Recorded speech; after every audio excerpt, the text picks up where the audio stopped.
ఒకరు శాసనసభాధిపతి, ఇంకొకరు మాజీ ముఖ్యమంత్రి. ఇద్దరి మధ్య కొన్నాళ్లుగా రాజకీయ వైరం కొనసాగుతోంది. మాజీ సీఎం అధికారంలో ఉండగా ఆ సీనియర్ రాజకీయ నేతను కేసులు, అరెస్టుల పేరుతో ముప్పతిప్పలు పెట్టారు. ఇప్పుడు ఆయనకు ఛాన్స్ వచ్చింది.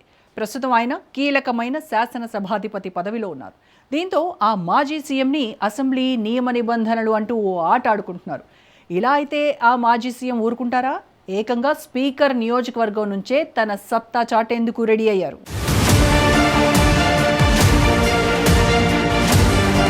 కూటమి ప్రభుత్వం అధికారంలోకి వచ్చిన తరువాత ప్రభుత్వ మెడికల్ కళాశాలని పీపీపీ పద్ధతిలో నిర్మించేందుకు సిద్ధమైంది.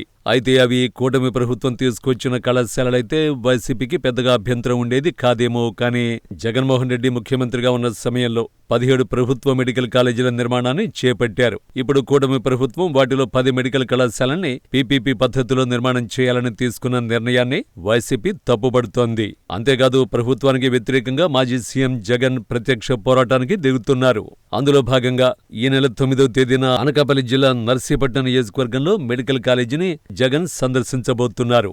జగన్మోహన్ రెడ్డి ఏరికోరి నర్సీపట్నం నియోజకవర్గం నుంచి ప్రభుత్వంపై పోరాటం మొదలు పెడుతూ ఉండడం ఆసక్తిగా మారింది. జగన్ యాదృచ్ఛికంగా ఈ నియోజకవర్గాన్ని ఎంపిక చేసుకోలేదట.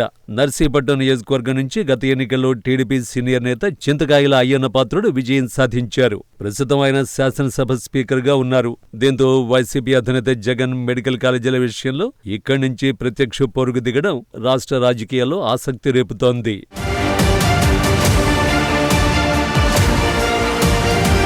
శాసనసభ స్పీకర్ అయ్యన్న పాత్రుడు మాజీ సీఎం జగన్మోహన్ రెడ్డి మధ్య కొన్నేళ్లుగా రాజకీయ వైరం కొనసాగుతోంది.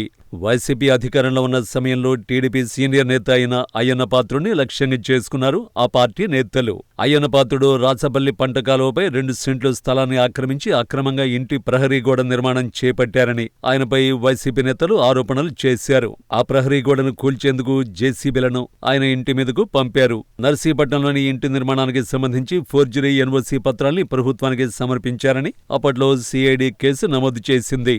అంతేకాకుండా ఆయన్ను ఆయన తనయుడు రాజేష్ ని కూడా అరెస్ట్ చేశారు. దీంతో హైకోర్టును ఆశ్రయించిన అయ్యన్న పాత్రుడు బెయిల్ తెచ్చుకున్నారు. మరోవైపు అయ్యన్న పాత్రుడి తనయుడు చింతకాయల విజయ్ ఐటీడీపీ ఇన్ఛార్జి బాధ్యతలు నిర్వహించేవారు. అప్పటి వైసీపీ ప్రభుత్వానికి వ్యతిరేకంగా సోషల్ మీడియాలో అసత్య ప్రచారం చేస్తున్నారని విజయ్ పైన కేసు నమోదు చేసింది సిఐడి.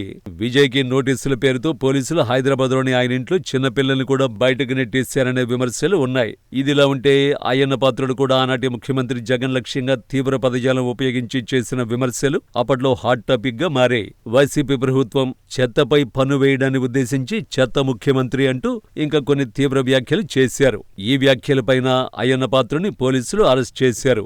ఇలా వైసీపీ ప్రభుత్వంలో అయ్యన్న పాత్రుడిపై 14 కేసులు నమోదయ్యాయి. ప్రభుత్వం తనను తన కుటుంబాన్ని లక్ష్యంగా చేసుకుని కేసులు పెట్టడాన్ని అయ్యన్న పాత్రుడు కూడా సీరియస్ గానే తీసుకున్నారు. ఏ చిన్న ఛాన్స్ దొరికినా అప్పట్లో ప్రభుత్వంపై విరుచుకుపడేవారు అయ్యన్న పాత్రుడు. తనకు ఛాన్స్ రాకపోతుందా అంటూ ఎదురు చూశారు కూడా.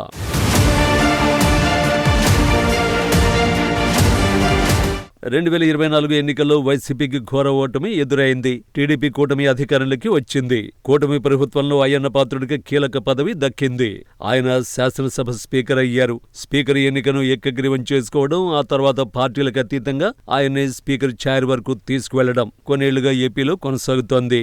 అయితే అయ్యన్న పాత్రుడు స్పీకర్ అయిన కొత్తల్లో జగన్మోహన్ రెడ్డిని ఉద్దేశించి ఆయన ఓడిపోయాడు కానీ అంటూ ఇంకా కొన్ని వ్యాఖ్యలు చేశారు. దీంతో అయ్యన్న స్పీకర్ గా బాధ్యతలు చేపట్టే కార్యక్రమాన్ని వైసీపీ బహిష్కరించింది. ఆ తర్వాత మాజీ సీఎం జగన్మోహన్ రెడ్డికి ప్రతిపక్ష హోదా అంశం తెరపైకొచ్చింది. గత ఎన్నికల్లో వైసీపీకి 11 సీట్లు మాత్రమే వచ్చాయి. అయితే 40% ఓటు బ్యాంకు వచ్చింది. ఈ లెక్కన తమకు సభలో ప్రధాన ప్రతిపక్ష హోదా కావాలని జగన్మోహన్ రెడ్డి డిమాండ్ చేస్తున్నారు. జగన్ కోరినట్లు ఆయనకు ప్రతిపక్ష హోదా ఇవ్వడం కుదరదని ప్రభుత్వంతో పాటు స్పీకర్ చెబుతున్నారు. 18 మంది ఎమ్మెల్యేల సంఖ్యాబలం ఉంటేనే ప్రతిపక్ష హోదా దక్కుతుందని నియమ నిబంధనలు గుర్తు చేస్తున్నారు. ఇక తనకు ప్రతిపక్ష హోదా ఇవ్వాలంటూ స్పీకర్ కి గతంలో జగన్ లేఖ కూడా రాశారు. అయితే స్పీకర్ మాత్రం జగన్ కి ప్రతిపక్ష హోదా సాధ్యం కాదని లేఖకు రిప్లైగా స్పష్టం చేశారు. దీంతో ప్రతిపక్ష నేత హోదా విషయంలో మాజీ సీఎం జగన్, శాసనసభ స్పీకర్ మధ్య వివాదం కొనసాగుతోంది. తనకు ప్రతిపక్ష హోదా విషయంలో స్పీకర్ తీరుకి వ్యతిరేకంగా జగన్ కోర్టును కూడా ఆశ్రయించారు. ప్రస్తుతం ఈ వివాదం కోర్టులో ఉంది. మరోవైపు జగన్ అసెంబ్లీ సమావేశాలను బహిష్కరించిన నేపథ్యంలో ఆయనపై అనర్హత చర్యలు తప్పవని స్పీకర్, డిప్యూటీ స్పీకర్ చెబుతున్నారు. అలాగే వైసీపీ ఎమ్మెల్యేలు సభకు రాకుండా జీతాలు తీసుకోవడంపైన స్పీకర్ ప్రశ్నిస్తున్నారు. స్పీకర్ వ్యాఖ్యలపై వైసీపీ అధినేత జగన్ తీవ్ర ఆగ్రహంగా ఉన్నారు. అనర్హత విషయంలో దమ్ముంటే తనపై చర్యలు తీసుకోవాలంటూ స్పీకర్ని సవాల్ చేస్తున్నారు.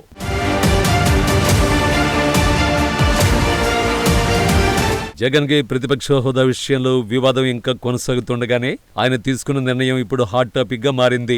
జగన్మోహన్ రెడ్డి శాసనసభ స్పీకర్ తన విషయంలో వ్యవహరిస్తున్న తీరుని సీరియస్ గా తీసుకున్నారు. దీంతో అయ్యన్న సొంత నియోజకవర్గం నర్సీపట్నం నుంచే రాజకీయ పోరాటానికి రెడీ అయ్యారు. మెడికల్ కాలేజీల ప్రైవేటీకరణ వ్యతిరేక ఉద్యమంలో జగన్ మొదటిసారి నర్సీపట్నంలో పాల్గొనబోతున్నారు. వైసీపీ హయాంలో ప్రారంభమైన మెడికల్ కాలేజీల సందర్శనను ఇక్కడి నుంచే మొదలు పెడుతున్నారు. జగన్ పర్యటన నేపథ్యంలో భారీగా జన సమీకరణ వైసీపీ నేతలు ఏర్పాటు చేస్తున్నారు. అసెంబ్లీలో తనకు ప్రతిపక్ష హోదా ఇవ్వకుండా ఇబ్బంది పెడుతున్న స్పీకర్ కి ఆయన నియోజకవర్గంలోనే తన సత్తా ఏంటో చూపించాలని జగన్ బలంగా ఫిక్స్ అయ్యారని, అందుకే మెడికల్ కళాశాలను ఎంచుకున్నారని వైసీపీ వర్గాలు అభిప్రాయపడుతున్నాయి.